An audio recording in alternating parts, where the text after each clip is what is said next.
Hello అండి, అందరికీ నమస్కారం.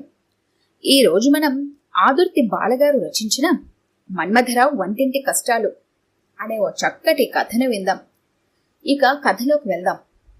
కిటికీలోంచి దూసుకొచ్చిన గ్రీష్మతాపం చుర్రు మనిపించడంతో మన్మథరావుకి హఠాత్తుగా మెలకువ వచ్చింది. ఉలిక్కి పడి టైం చూసుకున్నాడు. 8 గంటలు. రోజు 7 గంటలకి నిద్రలేపి బెడ్ కాఫీ అందించే భార్యామణి త్రిపుర సుందరి అలిగి పుట్టింటికి వెళ్లటంతో ఆ రోజు వంట చేసుకుని తినాలనే బాధ్యత తన మీద ఉందని గుర్తుకొచ్చింది మన్మథరావుకి. ఈ ఆడవాళ్లు ఎంత అదృష్టవంతులు! అలిగినప్పుడల్లా పుట్టింటికి వెళ్లి హాయిగా రెస్ట్ తీసుకుని వస్తారు. మొగుడికి ఆ అదృష్టం ఎక్కడేడ్చి చచ్చింది అని నిట్టూరుస్తూ బ్రష్ మీద పేస్ట్ వేసుకుని బాత్రూంలోకి నడిచాడు. దంతధావనంతో పాటు స్నానం కూడా కానిచ్చి వంటింట్లోకి అడుగుపెట్టాడు. వంట చేయాలని ఉబలాటమే తప్ప పాకశాస్త్రంలో ఏమాత్రం ప్రవేశం లేదతనికి. అందుకు కారణం పుట్టి బుద్ధిరిగాక ఏనాడు అతడికి వంట చేయాల్సిన అవసరం రాకపోవడం. అతడి చదువంతా హాస్టల్లోనే సాగింది.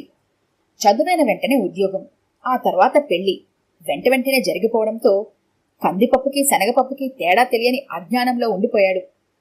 అలాంటిది ఇవాటి భార్యామణి పుణ్యమాని జీవితంలో మొదటిసారి గరిట తిప్పిపోతున్నాడు. ఏం చేస్తాం, కర్మ అనుకుని కూరలేం ఉన్నాయో చూద్దామని ఫ్రిడ్జ్ డోర్ తెరవబోతూ టైం చూశాడు.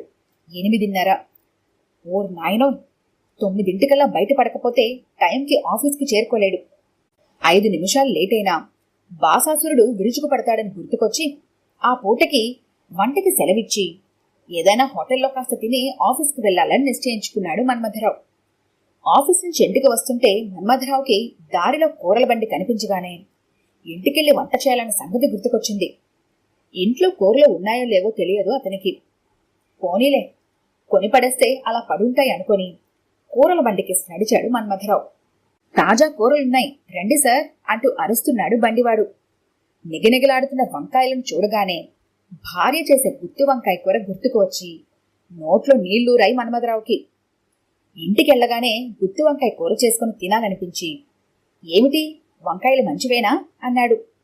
బండివాడు మన్మథరావు వంక యగాదిగా చూసి, కాయలు చూసి మాట్లాడండి సార్, లేత మొగ్గలు కనిపించడం లేదా అన్నాడు. మన్మథరావు 1-2 కాయలు తీసి పరీక్షించాడు గాని అవి లేతవో ముదరవో అర్థం కాలేదు అతనికి.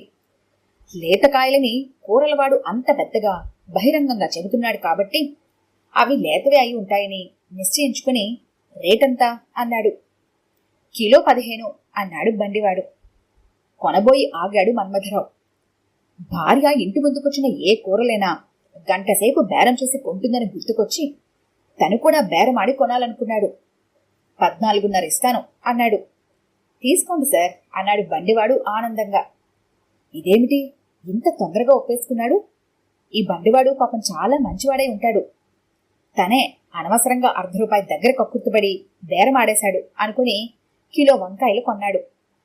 కాస్త దూరం పోయేసరికి ఒక ముసలివాడు తట్టలో కాసిన బెండకాయలు వేసుకుని కూర్చున్నాడు ఫుట్పాత్ మీద. ఆ తాతని చూడగానే జాలేసింది మన్మథరావుకి.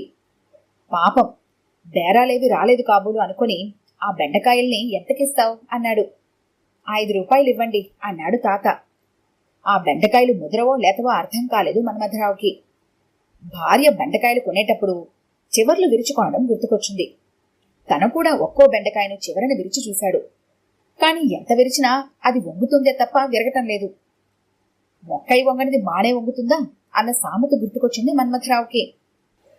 మొక్కలు లేతగా ఉంటాయి కాబట్టి వంగుతాయని, మానుబట్టాక విరుగుతాయనే గాని వంగే ఛాన్స్ లేదని, బెండకాయలకు కూడా అదే రూలు వర్తిస్తుందని ఆ సామెతని తనదైన స్టైల్లో అర్థం చేసుకున్నాడు.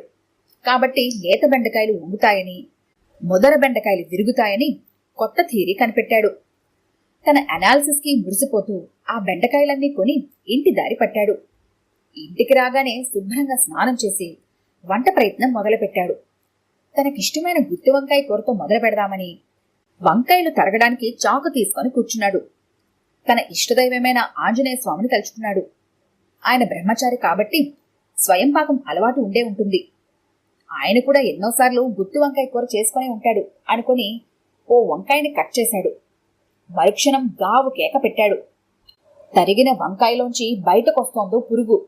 చిచి అనుకుంటూ ఇంకో వంకాయ తీసి తరిగాడు. అందులోంచి ఇంకో పురుగు బయటపడింది. మన్మథరావుకి కూరల బండివాడి మీద విపరీతమైన కోపం వచ్చింది. వంకాయలో పురుగులు పెట్టి అమ్మి జనాల్ని మోసం చేసి ఇలాంటి మోసగాళ్ళని శిక్షించే చట్టమేదైనా ఉందేమో, లాయర్ని సంప్రదించాలి అనుకున్నాడు. తను ప్యూర్ వెజిటేరియన్, ఇలాంటి నాన్ వెజ్ కూరలు తినకూడదని ఆ వంకాయలన్నీ పారబోసి వచ్చాడు. అలా తన మొదటి ప్రయత్నం బెడిసికొట్టినందుకు కాస్త విచారించి, పోనీలే బెండకాయ కూరనా చేసుకుందామని అవి తరగడం మొదలుపెట్టాడు. ఎంత గట్టిగా నొక్కిపెట్టినా ఆ కత్తి కింద బెండకాయలు నలుగుతున్నాయే కాని తెగడం లేదు. ఇదేమిటి చెప్పమా అనుకుని బహుశా కత్తికి పదును లేదేమో అనుకున్నాడు. ఇలాంటి మొండి కత్తితో పాపం రోజు కూరలెలా తొరుగుతుందో అని భార్య మీద జాలిపడ్డాడు. మరుక్షణం తన ఈ కష్టాలకి కారణమైన త్రిపుర సుందరి మీద కోపం వచ్చింది మన్మథరావుకి. ఆ మొండి శిఖండి గురించి అసలు తలుచుకోకూడదు అనుకున్నాడు.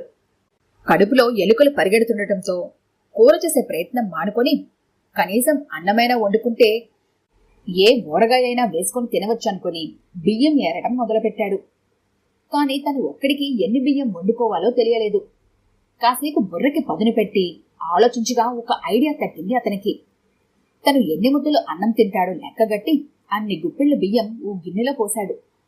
ఆ గిన్నె నిండా నీళ్లు పోసి కుక్కర్లో పెట్టి హమ్మయ్య అనుకుని టీవీ ముందు సెటిల్ అయ్యాడు. ఇక దిగుల్లేదు, టీవీ చూస్తూ అన్నం తినేయొచ్చు అనుకుంటుండగా ఫోన్ మోగింది. విసుగ్గా చూశాడు. త్రిపుర సుందరి క్షమాపణ కోరుతూ ఫోన్ చేసుంటుంది. తను ఫోన్ తీయకూడదు, ఆ మాత్రం బెట్టు చేయకపోతే భార్య లొంగిరాదు అనుకున్నాడు. అతనికి క్రితం రోజు జరిగిన సంఘటన గుర్తొచ్చింది. ఆ రోజు బాస్ గారి భార్య ఊరెళ్లడంతో తన ఇంటికి భోజనానికి పిలిచాడు మన్మథరావు. ఆయనకి బీపీ ఉందని వంటలో ఉప్పు కారాలు జాగ్రత్తగా వేయమని చెప్పాడు భార్యతో. అయినా త్రిపుర సుందరి తనదైన పద్ధతిలోనే ఉప్పు కారం మసాలాలు దట్టించి ఘుమఘుమలాడే వంటలు చేసి పెట్టింది. ఆ వంట తిన్నాక బాసుగారికి బీపీ పెరిగి తన్నెక్కడే డిస్మిస్ చేస్తారోనని భయపడి ఆ టెన్షన్లో ఓ 4 మాటలంటే మాత్రం అలా కోపగించుకుని పుట్టింటికి వెళ్ళిపోవడమేనా? తన అదృష్టం బాగుంది, ఏమీ అనలేదు బాసు. ఆడదానికే అంత పంతముంటే మగాడిని తనకెంత ఉండాలి అనుకున్నాడు మన్మథరావు. ఫోన్ ఆగకుండా మోగుతుండడంతో విధి లేక ఫోన్ తీశాడు. ఫోన్లో బాస్గారి కంఠం వినగానే అలర్ట్ అయిపోయాడు మన్మథరావు. అయిపోయింది, అంతా అయిపోయింది. ఆఫీస్లో తనని డిస్మిస్ చేసే టైం లేక ఫోన్లో ఆ సంగతి చెప్తాడు కాబోలు అనుకొని బాస్ గారి నుంచి వచ్చే తిట్లు తినడానికి బ్రెయిన్ ట్యూన్ చేసుకుని హలో సార్ అన్నాడు మన్మథరావు వణుకుతున్న కంఠంతో. ఏమిటోయ్ మన్మథరావు, ఇందాకటి నుంచి ఫోన్ చేస్తుంటే తీయవు? ఏదైనా ముఖ్యమైన పనిలో ఉన్నావా? మళ్ళీ ఫోన్ చేయమంటావా? ఎప్పుడు గాండ్రించే పులిలా గుర్రుమనే బాసు గొంతు కోకిల స్వరంగా మధురంగా వినిపించేసరికి ఆశ్చర్యపోయాడు మన్మథరావు. అబ్బే పనేమీ లేదు సార్, చెప్పండి అన్నాడు. మరి ఇందాకటి నుంచి ఫోన్ చేస్తుంటే తీయవేమయ్యా అన్నాడు బాసు. అది అది ఏం చెప్పాలో తెలియక నీళ్లు నమిలాడు మన్మథరావు. మన్మథరావు నసుగుడు మరోలా అర్థం చేసుకున్నాడు బాసు.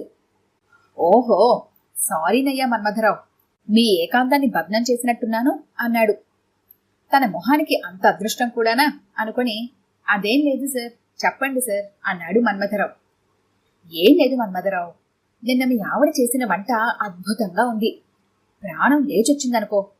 నన్ను బీపీ పేషెంట్లా ట్రీట్ చేసి మా ఆవిడ చేసే చప్పిడి కూరలు తిని తిని జిహ్వా చచ్చిపోయిందనుకో. నువ్వేమనుకోనంటే మళ్ళీ మీ ఇంటికొచ్చి మీ ఆవిడ చేతి వంట తినాలనుందోయ్ అన్నాడు బాస్.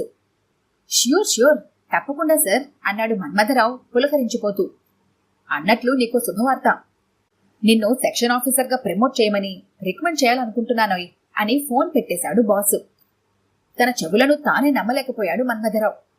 ఇంతలో తలుపు చప్పుడైంది. తలుపు తీసి చూశాడు మన్మథరావు. ఎదురుగా భార్య బాలా త్రిపుర సుందరి కన్నుల పండుగగా కనిపించింది.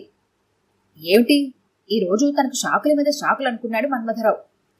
జరగండి, నేను లోపలికి రావాలి అంటూ భర్తను తోసుకొని లోపలికొచ్చింది త్రిపుర సుందరి. వస్తూనే 4 వైపులా వంటిల్లు కలియజూసింది. మన్మథరావు తరగబోయి సాధ్యం కాక అలా వదిలేసిన బెండకాయలను చూసి కిసుక్కున నవ్వింది. ఈ ముదురు బెండకాయలు తమరి నిర్వాకమేనా అంది. అవి లేతవి, బాగానే పరీక్షించాకే కొన్నాను అన్నాడు మన్మథరావు. అవునా, ఇంకో 4 రోజులు పోతే విత్తనాలకి పనికొచ్చేవి అన్నది త్రిపుర సుందరి. నిజమా? మరి ఆ తాత ఆ సంగతి చెప్పలేదే అన్నాడు మన్మథరావు. ఎవరు? ఆ బెండకాయలు అమ్ముకునే తాత. ఎవరైనా తన దగ్గరున్న కూరలు ముదరవన చెప్తారా అన్నది త్రిపుర సుందరి వస్తున్న నవ్వును ఆపుకొని కోపం నటిస్తూ. నీ పట్టుదల మానుకొని వచ్చినందుకు చాలా థ్యాంక్స్ అన్నాడు మన్మథరావు టాపిక్ మార్చడానికి ప్రయత్నిస్తూ. ఆ థ్యాంక్స్ నాకు కాదు, మా బామ్మకి చెప్పండి అన్నది త్రిపుర సుందరి. మీ బామ్మకు సర్పకోటి వందనాలు. ఇంతకీ ఏమందేంటావిడ అన్నాడు మన్మథరావు. భార్యాభర్తల మధ్య వచ్చే పొరపచ్చాల సెగ చెలిమంటలా వెచ్చగా ఉండాలే కాని కార్చిచ్చులా కాపురాలు కూల్చేయకూడదని చెప్పింది. అందుకే రాజీ పడి వచ్చాను అన్నది త్రిపుర సుందరి. జరిగిన దాంట్లో నాది తప్పుంది సింధు. ఏదో కోపంలో ఏవేవో అనేశాను, నన్ను క్షమించు. అయ్యో, మరో మనకి క్షమాపణలేమిటండి? ఇప్పటికే ఆలస్యమైంది. 10 నిమిషాల్లో వంట చేసేస్తాను, హాయిగా భోజనం చేద్దాం అంటూ వంటింట్లోకి వెళ్లబోయింది త్రిపుర సుందరి. ఆ శ్రమ నీకు అక్కర్లేదు, నేను అన్నం వండేశాను. నిజానికి నా ఒక్కడి వరకే లెక్క పెట్టి వండుకున్నాననుకో. అర్ధాంగివి కనుక ఆ వండుకున్న అన్నాన్నే నీకు షేర్ చేస్తాను పద అన్నాడు మన్మథరావు. మీరు అన్నం వండారా? ఆశ్చర్యంగా అంటూ అనుమానంగా చూస్తూ కుక్కర్ మీద మూత తీసి చూసింది త్రిపుర సుందరి. ఆ కుక్కర్ గిన్నె నిండుగా ఘనద్రవ పదార్థాలకి మధ్యస్థంగా ఉండే జెల్లీ లాంటి పదార్థాన్ని చూసి పకపకా నవ్వేసింది త్రిపుర సుందరి. బిక్కమొహం వేసుకుని వండిని గిన్నె వంక చూశాడు మన్మథరావు. ఈ పూటకి ఇంక వంట వార్పు ఏమీ వద్దుగాని త్వరగా పద, ఏ హోటల్కైనా పోదాం అన్నాడు మన్మథరావు. ఇద్దరూ హోటల్ నుండి తిరిగొస్తుంటే అన్నాడు మన్మథరావు. నాకు త్వరగా ప్రమోషన్ రాబోతోంది. దానికి కారణం మా బాసును మెప్పించిన మీ చేతి వంటే. మళ్లీ నీ చేతి వంట తినడానికి వస్తున్నాడాయన. తప్పకుండా రమ్మనండి అంది త్రిపుర సుందరి. హాయిగా నవ్వుకున్నాడు మన్మథరావు. చక్కగా సహకరించే భార్య పక్కనే ఉందిగా మరి. ఈ కథ కనుక మీకు నచ్చినట్లయితే లైక్ చేయండి, షేర్ చేయండి. మరిన్ని ఇంట్రెస్టింగ్ కథల కోసం మా ఛానల్ని తప్పకుండా సబ్స్క్రైబ్ చేసుకోండి.